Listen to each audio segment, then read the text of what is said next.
Esse Outubro Rosa também é um período de conscientização sobre o câncer de mama. O Ministério da Saúde divulgou esta semana que começa a disponibilizar um novo medicamento que promete ser muito promissor no enfrentamento à doença. E a minha convidada de agora vai explicar um pouquinho mais sobre isso. É a médica Carolina Siqueira, médica oncologista clínica, está conosco aqui ao vivo. Doutora Carolina, bom dia. Bom dia, Fernanda. Bom dia a todos da CBN. Muito obrigada pela sua gentileza. Doutora, que medicamento é esse? Como ele funciona? O que as mulheres estão nos ouvindo precisam de saber? Bom, essa medicação que está chegando agora para o SUS chama trastuzumab emtansina. É uma molécula que é utilizada em pacientes que têm câncer de mama com superexpressão de receptores de HER2. Então, é uma terapia específica para esses receptores. A gente já faz uso dessa medicação para o plano de saúde há algum tempo e essa medicação agora está chegando para os pacientes do SUS para aumentar a taxa de cura das pacientes com doença localmente avançada, que fizeram tratamento de quimioterapia antes da cirurgia, operaram e ficaram com algum grau de doença residual após a cirurgia. Então, essa medicação vai ser utilizada para reduzir o risco dessa doença voltar no futuro, melhorar as taxas de cura e ajudar esses pacientes aí nesse combate dessa doença. Inclusive no material divulgado pelo Ministério da Saúde, né, eles afirmavam que essa nova medicação que chega também para quem está em tratamento no hospital público, ela reduz em 50% a chance de morte, é isso? Ela tem um risco de uma redução, um aumento de sobrevida global, sim, quando comparado ao trastuzumab, que era o que era utilizado no SUS antes. Esse foi um estudo chamado Catherine, então ele fez a comparação desse tratamento adjuvante com o trastuzumab isolado, que era o que esses pacientes do SUS utilizavam, né, até o momento, comparado com o uso do trastuzumab emtansina, que é essa molécula nova. E realmente essas pacientes tiveram um benefício muito importante com o uso do trastuzumab emtansina em comparação com o trastuzumab. Entendido. Doutora Carolina, nesse mês de outubro, né, a gente já teve aqui até outras entrevistas falando um pouco sobre o diagnóstico precoce, né? A gente falou também de como que a informação faz a diferença. Tem muitas mulheres que, quando aceitam o diagnóstico, já chegam com os tumores muito grandes, isso compromete o resultado do tratamento. Eu gostaria que a senhora falasse um pouco da sua experiência sobre tratamento, né? Quando é que se define, por exemplo, qual é a melhor estratégia para aquela paciente? Bom, quando a paciente ela faz um diagnóstico através de exames suspeitos, ela faz uma biópsia e aí ela vem no oncologista com o resultado dessa biópsia confirmando a doença. Uhum. E aí o tratamento ele leva em consideração vários fatores, né? Primeiro a gente precisa de exames de imagem para a gente saber a extensão da doença, então se essa doença está localizada só na mama, se ela já tem um comprometimento dos linfonodos axilares ou se já é uma doença metastática, né? Ao diagnóstico, a gente precisa de um exame chamado imunistoquímica que vai mostrar quais receptores esse tumor expressa. Então, se esse tumor tem receptores hormonais positivos, se tem esse receptor de HER2, que é exatamente o alvo dessa molécula que chegou para o SUS, ou se não tem nenhum receptor, que a gente chama de triplo negativo. E aí, baseado no tamanho da doença, nos resultados da biópsia, no grau do tumor, se essa doença é localizada ou não, então a gente vai definindo o tratamento específico para essa paciente. Então não existe uma receita de bolo para tratamento. Cada paciente ela vai ser avaliada de acordo com esses resultados e vai receber um tratamento diferente. Uhum. Então lá, diagnóstico por imagem, que geralmente é a mamografia, não é isso? E ultrassom? A mamografia e o ultrassom são os exames para o diagnóstico. Isso. Depois que a gente faz a biópsia e confirma, a gente faz o estadiamento da doença. Então, a gente faz tomografia de tórax, de abdômen e cintilografia óssea e ressonância de mama. Isso. E aí, a biópsia é quando você retira um pedacinho daquele tecido? É um fragmento, é uma amostra que aí vai confirmar que realmente existe o câncer. E aí, a partir dali, vai ser programado o tratamento. Tá. E aí esses outros exames que a senhora mencionou, a histoquímica, não é isso? Imunohistoquímica, isso. É um exame que também é feito no mesmo material da biópsia, né, na amostra tumoral, para determinar quais receptores esse tumor expressa. E todo mundo tem direito a esses exames, doutora? Esses exames são feitos, sim, também no SUS, as tomografias, a imunohistoquímica e a biópsia, eles são essenciais para definir o tratamento. Uhum. E aí eles dizem o quê? Nesse último exame, por exemplo, que o tumor é originário de lá mesmo, da mama, é isso? Ele determina a origem, sim.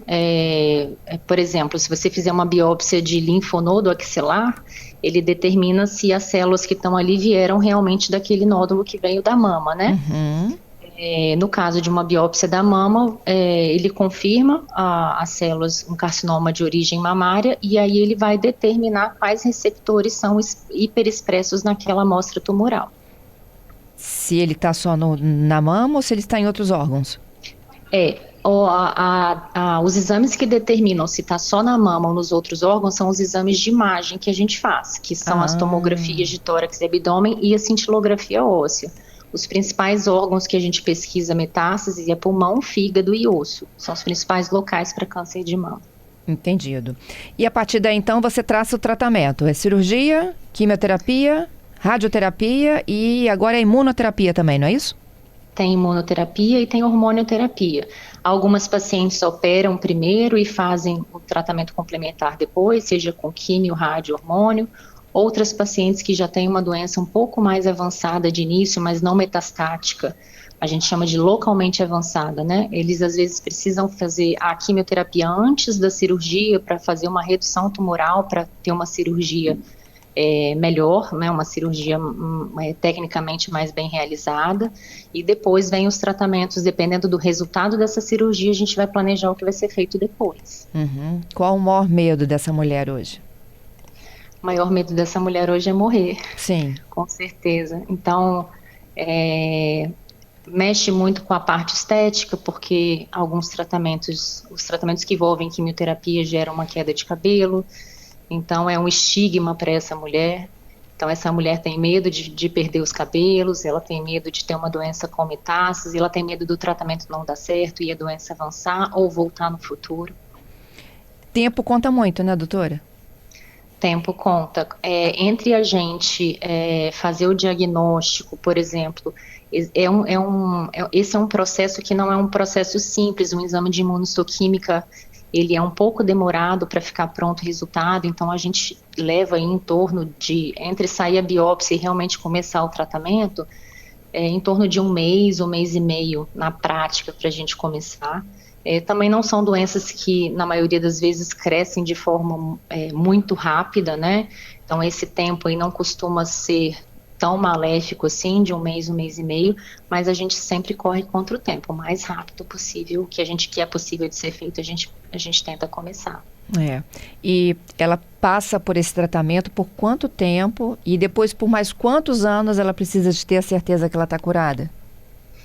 Olha, o tempo de tratamento depende do protocolo que ela vai fazer, né? Então, algumas pacientes que têm uma doença localmente avançada, né, que fazem antes da cirurgia aquele tratamento de quimioterapia, branca e vermelha, que as pessoas chamam. Isso aí dura em torno de 6 meses, aí depois vem cirurgia, depois vem radioterapia. As pacientes que precisam fazer hormonioterapia, que são comprimidos orais, né, às vezes usam por 5 a 10 anos, então é um tratamento de longo prazo. Entendido. E depois de 5 anos, sem uma nova ocorrência que vocês dão como curado? A gente considera, na oncologia de forma geral, a gente considera após 5 anos de seguimento a paciente curada. Entendido. E durante esse meio do caminho, monitoramento a cada ano, a cada 6 meses? Isso. No início, logo depois do término do tratamento, a gente acompanha mais de perto, então, para as pacientes com câncer de mama, de 3 em 3 meses, na maioria das vezes. Depois dos 2 primeiros anos, a gente começa a espaçar um pouco mais as consultas, para 6 em 6, até a gente fazer uma vez por ano. Quantas dessas morrem? Quantas conseguem chegar até o final e sobrevida? Isso depende muito do tipo de doença, da agressividade da doença, né? e do momento em que a doença foi feito o diagnóstico. Então, cada vez mais a gente tem diagnósticos precoces, então a gente consegue fazer diagnóstico de doenças em fases iniciais, que tem bom prognóstico, os pacientes ficam super bem. Mas também houve um aumento de incidência em mulheres mais jovens também de câncer de mama, e geralmente esses cânceres de mama em mulheres mais jovens têm um comportamento mais agressivo.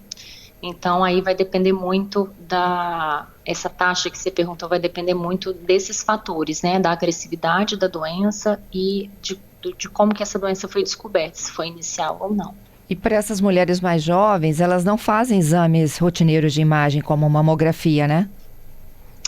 Geralmente não. A idade inicial pela Sociedade Americana de Mastologia é 40 anos para você começar a fazer mamografia, mas existe toda uma avaliação individual também, baseado em risco familiar.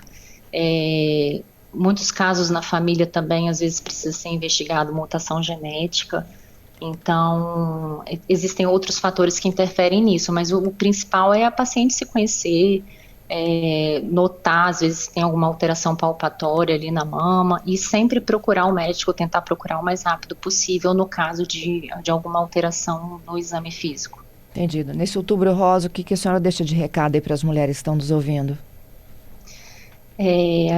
As pacientes, a fase inicial, esse diagnóstico inicial, essa fase inicial do diagnóstico é sempre a mais difícil, porque é o medo, a incerteza do que vai vir, é um tratamento que você não sabe como que você vai tolerar, se você vai ter uma boa resposta. Então, eu acho que no Outubro Rosa a gente sempre tem que deixar a recomendação sempre de fazer os exames de rotina, os preventivos, né? Então, querendo ou não, é um chamado para você se lembrar de fazer esses exames caso você não tenha se programado, e caso tenha alguma paciente que tenha um diagnóstico inicial, para ter força, para ter fé, porque a fase inicial do diagnóstico é sempre mais difícil, mas depois as coisas vão caminhando, a gente vai vendo que a gente tolera bem o tratamento, que as coisas vão dando certo, e no final, se Deus quiser, a cura vai chegar. É isso. Doutora Carolina, eu te agradeço muito pela sua gentileza, hein? Obrigada a vocês. Um abraço. Bom trabalho. Obrigada, tchau.